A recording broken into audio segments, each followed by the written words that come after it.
Bonjour à tous, j'espère que vous allez bien en ces temps pour le moins frisqués, on va dire, et pluvieux.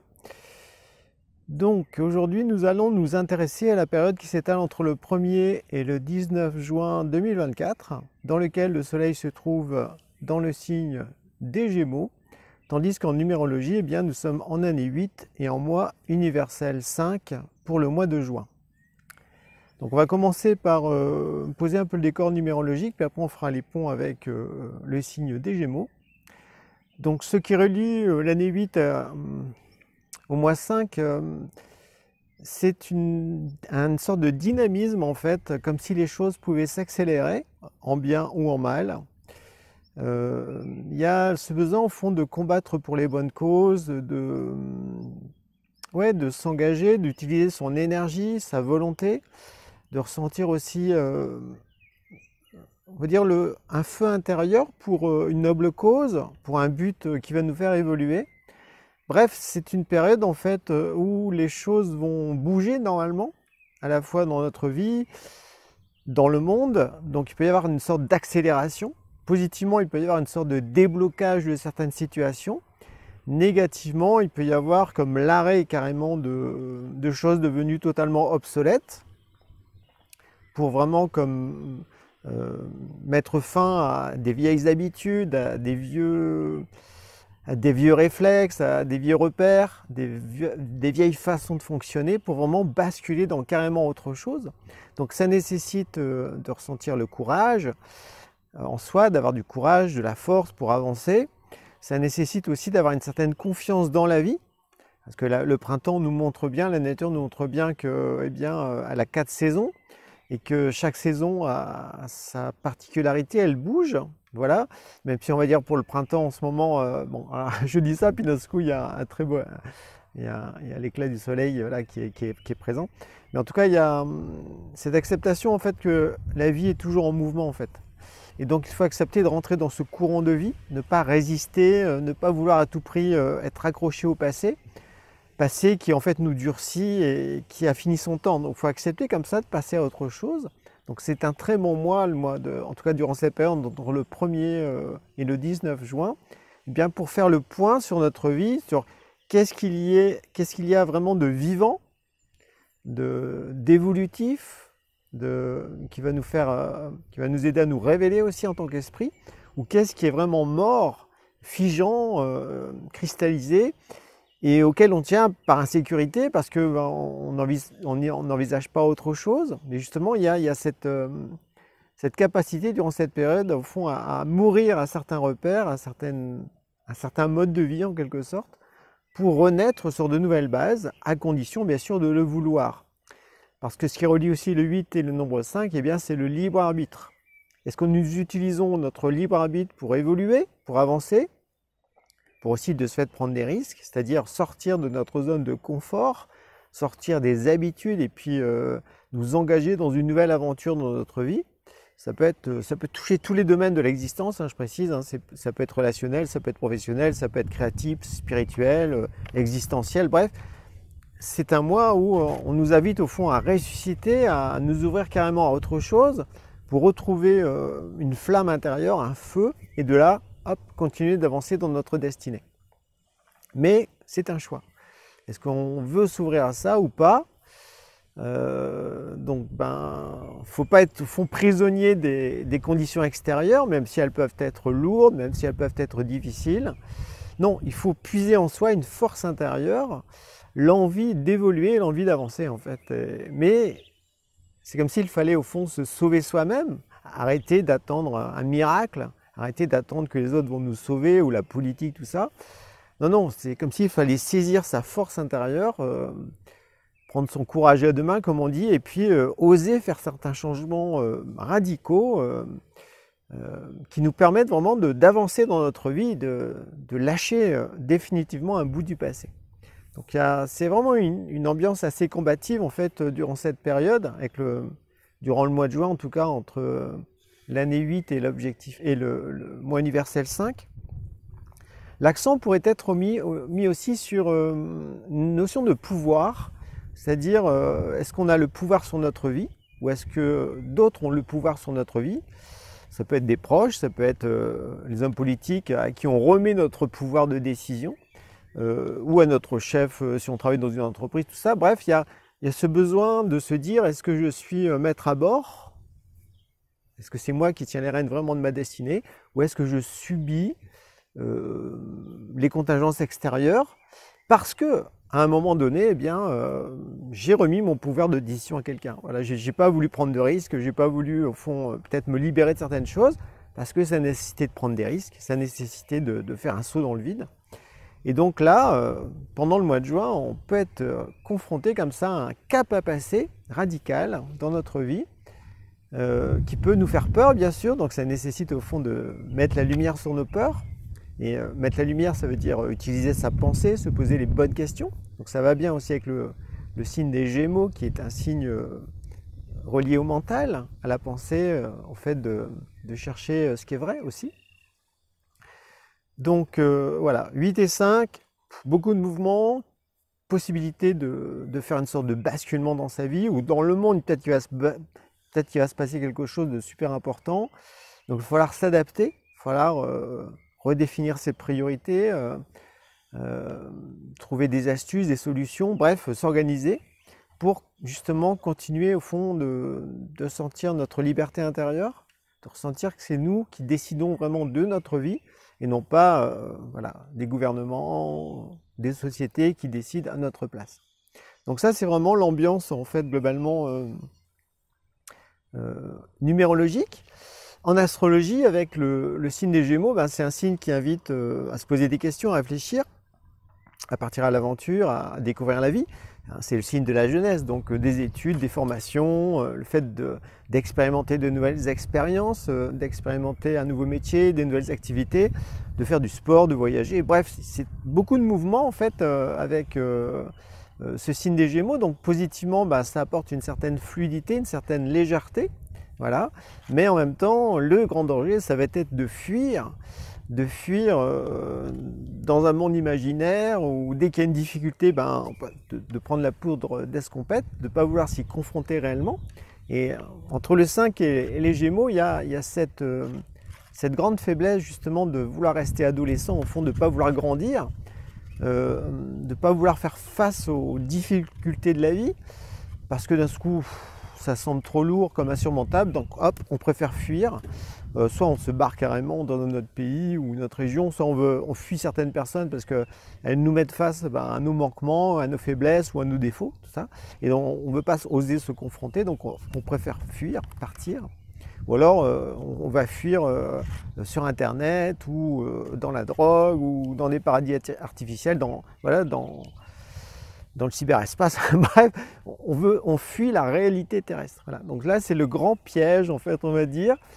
Dès qu'il y a une difficulté, une épreuve, un défi à relever, ben dès qu'il faut faire des efforts, ben l'ego, lui, il n'aime pas du tout ça, donc il préfère se barrer. Il préfère aller voir ailleurs parce que c'est certainement meilleur. Sauf que ben, c'est une fuite. Et ben, quand on fuit, ben, tôt ou tard, on est rattrapé par tous les efforts que l'on fait pour s'extirper d'une situation. Tôt ou tard, elle nous revient hein, si c'est pas réglé. C'est un peu le principe du karma et l'année 8 nous met face à ce principe du boomerang en fait, c'est-à-dire que on a accompli certaines actions, on a dit certaines paroles, on a eu certaines émotions, on a fait certains choix ou de non-choix, voilà, et tôt ou tard, eh bien, il y a des conséquences et il faut les assumer. Donc positivement, quand le Gémeaux, lui, il accepte d'être plus mature, plus adulte, et que le 5, lui, accepte de combattre pour les bonnes choses, eh bien, il y a cette acceptation de la confrontation avec les autres ou avec la vie, parce qu'on ressent que ça va nous faire évoluer, que ça va nous booster au fond, et que grâce à ça, eh bien, ça nous réveille et ça nous permet de passer un cap dans notre destinée. Alors qu'à l'inverse, si on ne veut pas du tout se remettre en question, on veut continuer à vivre comme si tout allait bien, comme s'il n'y avait pas de problème, tout ça, et dès qu'il y a une difficulté, hop, on se barre, eh bien on fuit au fond ce que la vie nous propose d'expérimenter pour grandir. Donc voilà, on a le choix. C'est vraiment cette question du libre arbitre que l'on retrouve bien aussi en fond dans les signes des Gémeaux, parce qu'il y a, voilà, il y a Pollux et Castor, il y en a un qui est mortel, l'autre qui est immortel. Donc il ne faut pas que ce soit en opposition. mais au contraire dans une entraide, c'est-à-dire que quand on est face à des situations concrètes, matérielles, qui touchent le corps, qui touchent la personnalité, accepter de mettre de la vie, de l'énergie, du questionnement, de faire circuler ses émotions, etc., pour justement qu'on continue d'évoluer vers la partie immortelle de son être. Voilà. Plutôt que de se braquer, et de bouder, voilà, parce qu'il peut y avoir ça, un côté l'adolescent qui boude, quoi. On a mis le doigt sur un de ses défauts, puis voilà, il ne veut plus rien entendre, il ferme les bras, et soit il pique sa crise de colère, soit il se barre, et puis on n'entend plus parler. Donc il peut y avoir en nous ce comportement immature, en fait, enfant. Il faut oser le voir en face. Donc, oser voir qu'en nous, il y a cette part de lâcheté, il y a cette part de fuite. Et en même temps, se dire, ok, j'ai ça en moi, mais je ne suis pas ça. Je suis aussi un esprit, avant tout, qui a une force intérieure, qui a du courage. Et je suis prêt à relever les défis de l'existence. Je suis prêt à transformer des choses dans ma vie, à changer des habitudes pour un meilleur. Mais ce n'est pas un meilleur, on va dire, égotique, personnel, juste pour son petit plaisir perso. Non, c'est pour révéler davantage son esprit, pour construire le futur, pour avancer vraiment dans sa vie et devenir plus noble, plus lumineux, plus aimant, plus fraternel, plus compatissant, plus serviable. Voilà, il y a vraiment ce besoin comme ça de se décoller de sa personnalité, donc de la partie mortelle, pour ressentir davantage sa partie immortelle, son esprit, et de faire en sorte de le révéler. Mais pour faire ça, eh bien, ça nécessite de faire des choix assez conséquents. On ne peut pas être tiède en fait, on ne peut pas être, on va dire, les fesses entre deux chaises. Il faut choisir son camp. Parce que ceux qui sont tièdes, en fait, ils se font récupérer forcément par l'ego, parce que quand on ne veut pas choisir, forcément c'est notre part égoïste, notre part immorale, ou le mal en soi qui gagne. Choisir le bien, ça demande réellement une conscience, une concentration, du courage. Mais après, on se sent plus humain en fait. On se sent plus digne et que l'on peut davantage se révéler. Donc il y a vraiment tout ça qui est à l'ordre du jour. Et c'est vrai que l'année 8, le mois 5, tout comme le signe des Gémeaux, avec cette partie mortelle, immortelle, peut nous mettre face à la mort ou à la vie. En fait, voilà. Est-ce que nos actions sont emplies d'esprit? Est-ce qu'elles ont du sens? Ou est-ce que c'est en pilotage automatique? Est-ce que c'est mort en fait? Donc on peut s'agiter dans tous les sens, on a l'impression d'être vivant, mais en fait c'est que du matériel, ou c'est que pour le corps, ou c'est que pour l'aspect sensuel, le plaisir des sens, mais ça ne nourrit absolument pas notre esprit. C'est vrai que c'est aussi un des pièges de cette période, c'est que d'un seul coup, on a envie de satisfaire tous ses désirs, il n'y a plus de limites, on se permet tout, mais par contre, on ne va surtout pas assumer les conséquences de ça. Donc il peut y avoir cette notion d'effervescence qui émerge, parce que année 8, mois 5 et Gémeaux, ça peut être très excessif dans la satisfaction des plaisirs. Comme les jeunes, en fait, voilà, on a tous été jeunes, en fait, ça dépend quel âge vous avez quand vous regardez cette vidéo, mais il y a le fait, voilà, quand on est adolescent, etc., on est égoïste, mais c'est normal aussi de passer par là.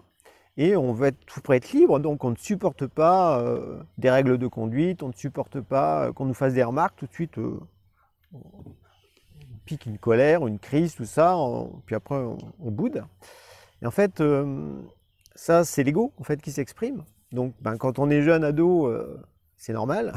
Quand on est adulte, ça nécessite au fond de sacrifier peut-être ce comportement enfant, immature en fait, pour accepter de prendre vraiment sa vie en main, se rendre compte que ceux qui nous embêtent en fait, ou qui mettent le doigt sur certains de nos travers, de nos défauts, ce ne sont pas eux nos ennemis. L'ennemi, il est avant tout intérieur. C'est notre ego qui lui veut garder le contrôle, qui veut rien changer. Donc dès qu'on arrive à se placer au niveau de l'esprit, eh bien il y a cette capacité à se désidentifier de l'ego, de son karma négatif, pour le transformer, non pas dans le sens d'améliorer sa personnalité, mais au contraire de la transformer pour révéler davantage son esprit, devenir meilleur. Donc ça peut toucher la notion de travail sur soi, qui ensuite, quand il est au fond bien assimilé, eh bien, ça donne après des choix, des actes concrets dans sa vie, parce que à ce moment-là, on veut que notre vie extérieure, c'est-à-dire nos relations, notre travail, nos activités, notre façon de vivre, ça reflète vraiment eh bien, ce qu'on a découvert en soi qui touche le bien, le beau, le vrai, notre esprit. Et on a envie que notre vie extérieure reflète notre vie intérieure. Mais pour ça, ça nécessite eh bien, de se bouger les fesses, ça nécessite de travailler sur soi, d'oser voir en face ce qui ne va pas, mais aussi ce qui va. C'est très important de voir aussi son bien. Que les deux plateaux de la balance, c'est pas je suis tout noir ou je suis tout blanc, non, c'est pas possible. Hein. L'être humain, il est fait d'ombre et de lumière, mais il faut s'appuyer sur ses forces, sur ses qualités, sur ses idéaux, ses vertus ou ses bonnes actions pour justement s'attaquer à des travers de l'ego et les transformer, les permuter en quelque chose de bien, voilà, de bon et de vrai. Donc il peut y avoir comme ça ce combat entre la vie et la mort. Ça peut même être très concret en fait dans notre existence, ou ça peut être vraiment en soi. Mais tout dépend de nos choix. Voilà. Est-ce qu'on se range dans le camp de la vie? Mais si on veut vraiment se ranger dans le camp de la vie, ça ne doit pas être simplement une idée qui nous traverse en disant ouais super voilà. En fait non, c'est au niveau des actes. Qu'est-ce qui le prouve? Qu'est-ce qui le prouve? Voilà. Dans mon comportement relationnel, dans ma façon de vivre, même dans mes méditations, est-ce que c'est des méditations ou est-ce que je travaille sur moi pour le bien-être? Donc au fond c'est pour satisfaire ma part mortelle, ou est-ce que je fais ça pour m'ouvrir à quelque chose de plus grand qui me dépasse et me décoller justement encore plus de ma personnalité pour être plus identifié à qui je suis réellement, au véritable jeu, à l'esprit humain. Tout ça c'est des choix. Le choix d'évoluer demande toujours des efforts. Le choix de rester dans la personnalité ne demande aucun effort. Il suffit de se laisser aller, d'être dans les habitudes, dans le connu, on tourne en rond et puis on peut s'imaginer que tout va bien ou que tout va mal, mais en fait ça reste des conditionnements. Alors que le choix d'évoluer eh bien, demande voilà, de faire des efforts, de se donner un but, de savoir un peu où on va. Donc c'est important justement durant cette période. Le 5 est beaucoup relié au futur. Donc, quelle image on a du futur? Est-ce que c'est un futur catastrophique, apocalyptique, mais dans le sens négatif? Ou est-ce que c'est un futur bienveillant, mais en même temps, on est lucide que le monde actuel se scinde en deux. De plus en plus, on sent qu'au niveau relationnel, avec certaines personnes, c'est vraiment fini, on ne peut plus rien faire. Ça peut même devenir très dangereux ou toxique. Alors qu'avec d'autres, au contraire, on a envie d'entreprendre parce que les personnes auxquelles on pense, elles ont les mêmes valeurs, sont prêts à faire des efforts, ils sont prêts à se révéler, à être créatrices, à donner. Donc il y a tout ça. C'est vraiment une sorte de choix à faire qui peut être assez fort, assez parlant. Si on le traduisait en extrême, c'est voilà, le choix entre la vie et la mort. Quel camp on choisit? Et c'est dans les actes qu'on voit où on se trouve réellement. Donc le fait de vivre en nature, ça permet davantage de ressentir la vie autour de soi. Et comme on fait partie de la nature, ça permet aussi de davantage ressentir la vie en soi. Donc ce qui fait que quand on a des choix à faire, on a plus de bon sens parce qu'on est plus ancré à la réalité terrestre. On est plus relié à la nature. On voit les choses avec plus de clarté. Alors que quand on habite en ville, déconnecté de tout et au contraire dans les ondes. Bref, tout ça, c'est pas évident de ressentir la vie. Au contraire, on peut être totalement épuisé, vidé, vampirisé en quelque sorte. Mais c'est parce qu'on a décidé d'être à tel endroit, de faire tel métier, d'avoir telle relation. Au fond, on ne peut s'en prendre qu'à soi-même. Et donc, durant cette période, du 1er au 19 juin, on peut ressentir le besoin peut-être de faire un choix marqué par rapport à un domaine de notre vie. Ça peut être une relation, ça peut être un lieu d'habitation, ça peut être un métier, ça peut être une activité, une façon de travailler, de créer, bref, même une façon d'évoluer. Il y a un choix à faire en ressentant, est-ce que ça me fait encore progresser ou est-ce qu'au contraire, je tourne en rond dedans depuis des mois, voire des années, et en fait, je bois la tasse de plus en plus, ça m'absorbe, ça me tire vers le bas. Et à ce moment-là, qu'est-ce qu'il faut mettre à la place de nouveau pour me rebooster, pour repartir du bon pied ressentir de nouveau la vie en moi et avancer, progresser pour continuer d'avancer vers le futur, continuer d'avancer sur la route de ma destinée, voilà. Destinée que j'ai prévue là-haut, eh bien, où j'ai prévu d'accomplir certaines étapes, tout ça, mais en même temps il y a le libre arbitre, il y a la société dans laquelle on vit, et c'est pas évident de se dépatouiller avec tout ça, c'est pour ça qu'il faut penser, et le 5 et le Gémeaux demandent de penser correctement. Il faut penser avec justesse, il faut se poser les bonnes questions, il faut faire preuve d'intelligence, mais ce n'est pas une intelligence intellectuelle, non, non, ça repose sur du concret, sur une certaine connaissance de la sagesse. C'est pour ça que la numérologie, l'astrologie, la méditation, tout ça, ça permet de prendre du recul, de voir les choses autrement, pour mieux comprendre ce qui se joue réellement dans notre vie, puis aussi dans le monde. Voilà. Mais pour ça, ça nécessite de penser. Il faut penser. Si on ne veut pas penser, en fait, on se fait avoir. On est trop dans l'émotionnel, dans les instincts, dans les ressentis. Et en fait, tout ça, va nous faire prendre des décisions sans libre arbitre, parce que ça va être nos conditionnements inconscients qui vont nous dire « Ah bah ça, il faut y aller par là parce que j'aime ça, mais c'est parce que ça correspond à mon karma. » Ou ça, non, non, j'y vais pas, c'est trop dangereux, tout ça. Mais en fait, ça peut être aussi super évolutif, à condition de se poser des questions en se disant telle direction, ça me fait peur, tout ça, mais en même temps, au fond de moi, je sens que ça m'appelle. Et donc là, ça veut dire une association du ressenti puis de la pensée qui permet d'apprécier la vie, d'apprécier les situations avec plus de justesse pour ensuite faire les bons choix. Voilà. Un bon choix, on va se sentir plus vivant, plus rayonnant, plus enthousiaste. On a envie de se lever le matin pour progresser dans la direction qu'on a choisie. Alors que si on ne fait pas le bon choix, c'est lourd, ça nous enferme, on a le cœur fermé, on peut se sentir pas bien, on est affaibli, tout ça. Tout ça, ce sont des signes qui nous montrent que on n'a pas choisi la bonne voie. Donc ça peut être assez cash, on va dire, durant cette période de juin, où on sent qu'on a un cap à passer et on ne peut pas rester au milieu comme ça.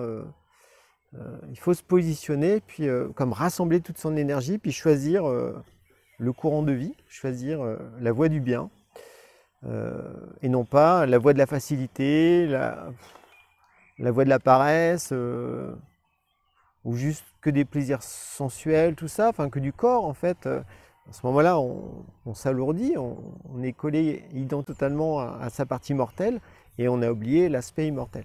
Mais bon, si vous regardez cette vidéo, c'est forcément que vous êtes ouvert à une dimension plus vaste de l'être humain. Donc c'est possible que durant cette période, vous ayez un grand choix à faire qui aura des conséquences sur les mois, voire les années à venir. Parce que année 8, c'est quand même... c'est assez tranché, on ne fait pas les choses à moitié, donc on ne peut pas faire les choses à 80%, ça ne va pas marcher. Il faut être à 100% dedans et il y a avant et il y a un après, quoi. On meurt à quelque chose et on renaît totalement quelque chose. C'est pour ça que le fait de cultiver la confiance en la vie, la confiance en Dieu, en Christ, en sa destinée, en son ange gardien, c'est pas une croyance, ça repose sur des expériences réelles. Ça veut dire qu'on y a pensé. On s'est rendu compte qu'à certains moments dans notre vie, on était soutenu, encouragé, aidé. Et en fait, tout ça, ça nécessite de l'avoir en mémoire pour se dire que oui, je ne suis pas seul. Oui, j'ai un ange gardien qui veille sur moi, mais ce n'est pas lui qui va me prendre la main pour dépasser les épreuves. C'est moi, en tant qu'être humain incarné, qui utilise mon libre arbitre pour passer un cap ou pas. Voilà, au fond, il faut accepter d'être seul. Et c'est quand on accepte d'être seul, s'appuyer sur ses propres forces, que le ciel peut nous aider. Il y a l'adage qui dit « aide-toi et le ciel t'aidera ». C'est-à-dire qu'il faut se saisir, il faut faire des choix en son âme et conscience, il faut avancer. Et à ce moment-là, hop, là, on peut recevoir de l'aide. Mais non pas dire « dites-moi ce que je dois faire, je suis perdu, c'est horrible ma vie, sauvez-moi ». On reste passif, on attend un miracle. Et en fait, il ne va pas vraiment se passer grand-chose, quoi. Et on va encore devenir de plus en plus paresseux, etc. Donc voilà, il y a ce choix entre la vie et la mort qui peut être assez fort, et l'utilisation du libre arbitre durant cette période.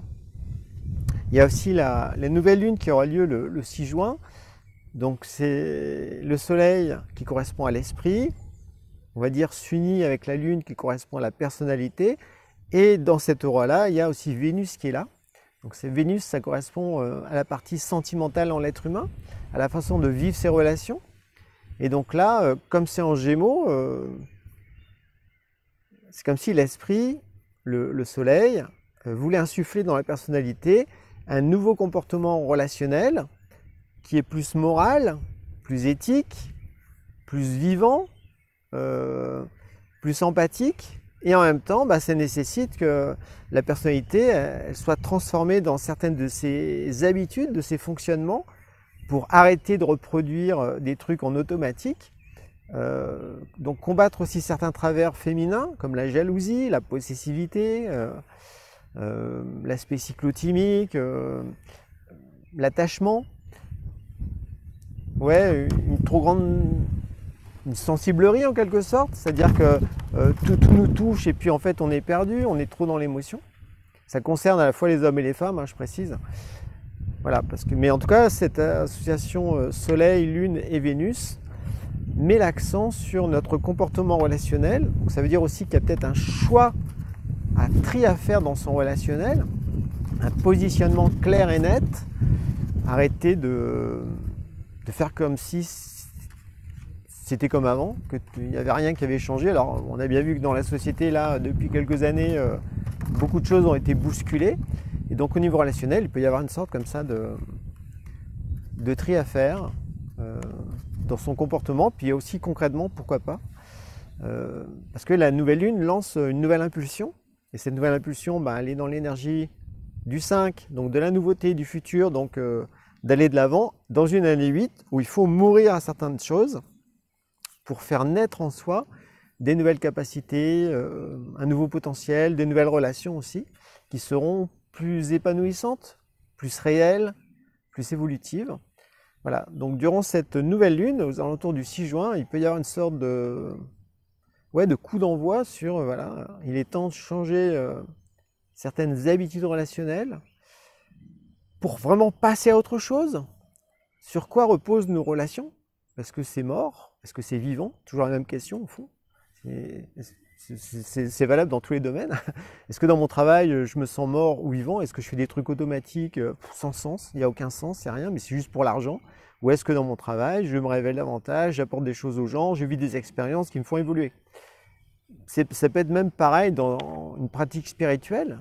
Est-ce que je suis là encore, je fais ça, les choses par automatique, je fais toujours les mêmes méditations, toujours la même façon de travailler, puis en fait, si je suis honnête, ça fait peut-être des années que je fonctionne comme ça, puis en fait, il n'y a rien qui a vraiment changé dans ma vie, donc il est temps d'abandonner ça pour remettre à la place des nouvelles bases. Donc c'est valable au fond dans tous les domaines dans notre vie, dans tout ce avec quoi on entre en relation. Voilà, donc ça peut être des gens, bien sûr, des êtres humains, mais si on entre en relation avec la nature, entrer en relation avec le ciel, entrer en relation avec la terre, entrer en relation avec soi-même, avec son esprit, il y a une sorte de renouvellement à vivre. En tout cas, c'est une invitation, c'est ce que je perçois, pour davantage se sentir vivant. Voilà. Ça me fait penser vraiment à un passage de l'Apocalypse, c'est dans l'église de Sardes, lettre à l'église de Sardes, où il est dit vous pensez être vivant, mais vous êtes mort.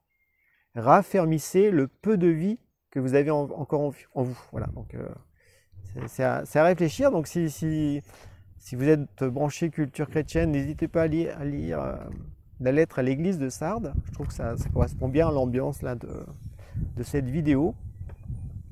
Ouais, il ne faut pas s'illusionner en fait. Voilà. C'est pas parce qu'on s'agit dans tous les sens qu'on fait mille et une choses qu'on est vivant.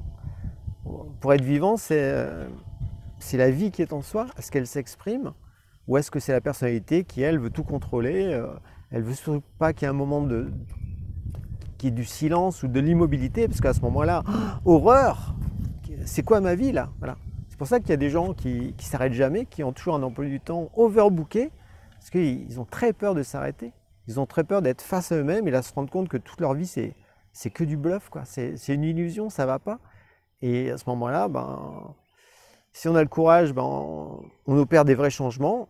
Si on n'a pas le courage, on ne veut surtout pas avoir ça et donc on va utiliser des expédients, on va prendre des antidépresseurs, tout ça. Bref, On ne veut pas être mis face à ce vide en fait, que l'on ressent en soi, parce qu'on n'a pas développé le lien à notre esprit, on n'a pas nourri notre esprit, et on n'exprime pas son esprit sur Terre. Voilà. Donc effectivement, ça peut donc être une période chahutante, mais en même temps, ça peut être une période très boostante, parce que ça peut nous aider vraiment à passer un cap dans notre destinée, à condition eh bien, de le vouloir. Voilà. Donc voilà ce que j'avais à vous partager pour cette période entre le 1er et le 19 juin 2024. Je vous souhaite à présent une bonne journée et au plaisir de vous croiser dans une prochaine vidéo. Bye bye!